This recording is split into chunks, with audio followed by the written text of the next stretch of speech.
Hello dear children, today I will teach you lesson 22 idioms from English course book. Hello प्यारे बच्चों, आज मैं आपको इंग्लिश कोर्स बुक से लेसन 22 जिसका नाम है idioms उसे समझाऊंगी, उसे पढ़ाऊंगी. Idioms का मतलब होता है मुहावरे. Idiom is an expression that means something other than the literal meaning of its individual words. मुहावरा या मुहावरे एक भाव या अभिव्यक्ति है जो कि जिसका मतलब something other than the literal meaning of its individual words, जिसका मतलब उसके व्यक्तिगत शब्दों के जो लिटरल मीनिंग होता है, शाब्दिक अर्थ होता है, उससे थोड़ा अलग होता है या उससे थोड़ा भिन्न होता है. यानी कि जो एग्जैक्ट वर्ड्स दिए हुए होते हैं वैसा उसका मीनिंग नहीं होता, उन्हें ईडियम कहा जाता है या मुहावरा कहा जाता है. आपके लेसन में कुछ ईडियम्स और उनके मीनिंग दिए हुए हैं. मैं 1 बाय 1 ईडियम्स भी पढ़ूंगी और उनका मीनिंग इंग्लिश और हिंदी दोनों ही लैंग्वेज में आपको बताऊंगी. First, above all, its meaning is before everything else, और हिंदी में इसका मतलब होता है सबसे पहले. Second is all of a sudden, its English meaning is suddenly. ये एक idiom है और इसका इंग्लिश में मीनिंग होता है suddenly और हिंदी में मतलब होगा अचानक से. To bear with, tolerate, और हिंदी में इसका अर्थ होगा सहन करना.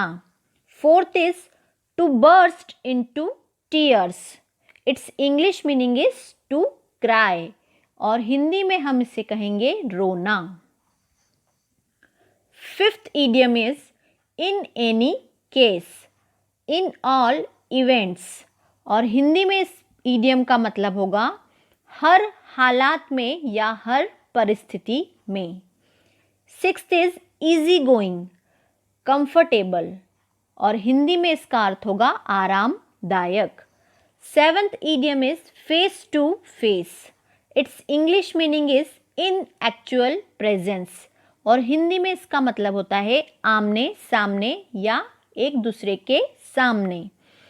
Eighth idiom is from first to last, it's English meaning is throughout और हिंदी में इसका मतलब होता है शुरू से लेकर अंत तक. Ninth is break with, it's English meaning is quarrel with और हिंदी में इसका मतलब होगा सहमत न होना या असहमत होना. Tenth is got away, it's English meaning is escaped और हिंदी में इसका अर्थ होगा भाग गया या भागा. 11th is got through, it's English meaning is passed और हिंदी में इसका मतलब होगा बिताया या गुजरा. लुकअप, सर्च फॉर, खोजना इसका हिंदी में अर्थ होगा. 13 is look after, it's English meaning is take care of और हिंदी में इसका मतलब होगा देखभाल करना या देखरेख करना. 14th is struck off, it's English meaning is removed और हिंदी में इसका मतलब होता है हटाया गया या हटाया. And last and 15th idiom is thrown out, it's English meaning is rejected और हिंदी में इसका अर्थ होगा अस्वीकृत या रद्द. Now I explain you some examples of given idioms. अब मैं आपको दिए गए मुहावरों के कुछ एग्जाम्पल्स, कुछ उदाहरण समझाती हूँ. First, look after. Look after का मीनिंग हमें पता है take care of. It's example is nurses look after the patients in hospitals. Nurses hospital में मरीजों की देखभाल करती हैं या मरीजों का ध्यान रखती हैं या मरीजों की देखरेख करती हैं. Second is all of a sudden, its meaning is suddenly. अब हम सेंटेंस देखते हैं इसका. As we moved out of the house, it started raining all of a sudden. जैसे ही हम घर से बाहर निकले या घर से बाहर की ओर आए, अचानक से बारिश शुरू हो गई. All of a sudden यानी सडनली या अचानक से बारिश शुरू हो गई. थर्ड जो ईडियम है यह थोड़ी सी मिस्टेक है, यहाँ आना था फ्रॉम फर्स्ट टू लास्ट, लेकिन ये मीनिंग आ गया है उसका, जो मीनिंग होता है थ्रू आउट वो यहाँ पर आ गया है. हम इसका एग्जाम्पल देखते हैं. The public went on clapping and cheering through out his performance.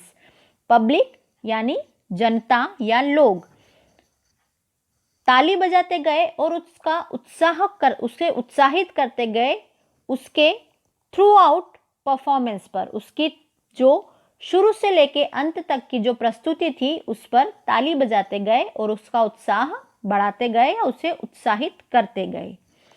Next idiom is face to face. It's English meaning is in actual presence और हिंदी में इसका मतलब मैंने आपको बताया था आमने सामने. सेंटेंस देखते हैं. The student got a golden opportunity to have a face to face talk with the mayor. Student got a golden opportunity. विद्यार्थी ने एक स्वर्णिम अवसर पाया to have a face to face talk with the mayor. Mayor से आमने सामने बात करने का स्वर्णिम अवसर विद्यार्थी ने पाया.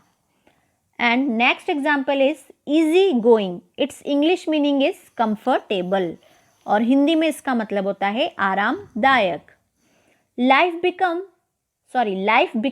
easy going for the people who complete the work in time. जीवन आरामदायक हो जाता है उन लोगों के लिए जो अपना काम समय पर करते हैं. इस तरह से ये इडियम्स जो दिए गए थे उनको सेंटेंसेस में किस तरह से बनाया जाता है, ये कुछ एग्जाम्पल्स आपकी बुक में दिए गए थे, ये भी मैंने आपको समझाए हैं. I hope you will have understood this explanation. Our lesson has completed. Thank you so much.